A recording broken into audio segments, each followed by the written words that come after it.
changing, so I have to prepare for heat and then snow this weekend. So I know you're joining me today to speak about fathers who are struggling, lack of direction, everything father related. And I think this is very important to many people, but I know it's important to myself and to you. But do me a favor, please introduce yourself to my audience a little bit about who you are and where they can find you. Thank you very much for that. My name is Mykal Olson.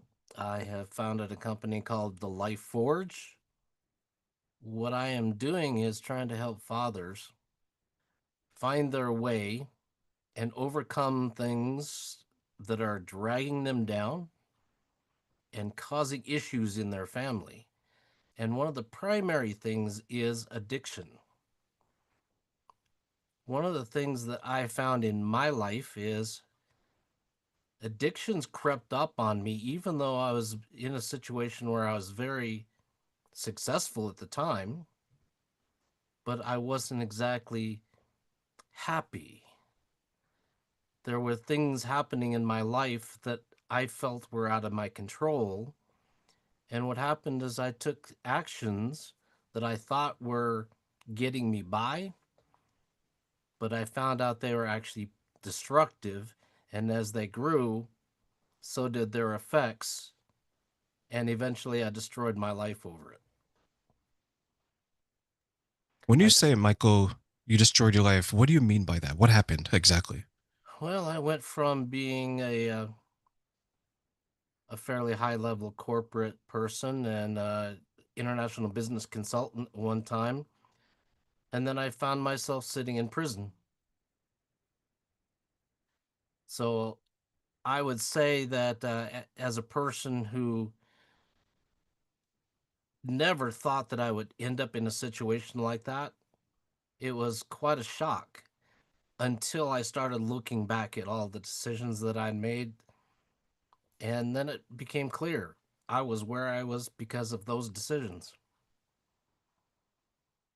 I know sometimes for me, when I look back on some of the poor situations I've been in, and I looked at what caused it, a lot of times I can point the finger or all my fingers at me, Yeah. right? And then I begin to realize that, you know what, it was easier in my younger years to blame everyone else and to blame the world and say, woe is me. But as I grew up, I was like, you know what, there's so much I could have done to prevented some of the choices that I made and some of the situations I was in. When you look back, Michael, did you have the same perspective thinking that a lot of what you went through was because of what you did and maybe what you didn't do?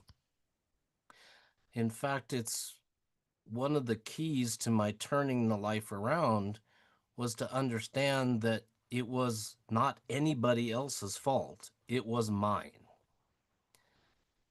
Even to the point where when I went to prison, one of them is I was convicted of a crime that I didn't commit. And I was very bitter about that and angry. But when I realized the only reason they could do that is because I put myself in the situation where they could, it then clicked in that all my decisions landed me where I was. And it ended up freeing me because instead of thinking that I was under the control of everything else, that meant I was the one that had the power, which meant I had the power to change it to become something better than what I had done in the past. As a man, and you mentioned you speak about fathers and things like that. Do you find that sometimes men struggle with that self-discovery and self-realization? Not only do they struggle with that, but they struggle with being isolated because they don't want to tell anybody else about it. Because we men don't want to appear weak, we don't want to appear vulnerable. And so it's very hard for us to open up.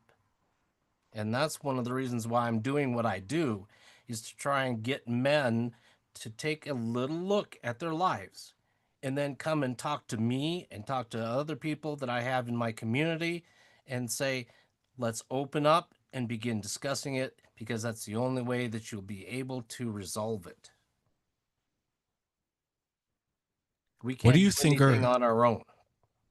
I agree. I agree. And I wish that all men, well, actually, let's not exaggerate. I wish most men would come to the realization that it's courageous to embrace what you're feeling and it's courageous to ask for help.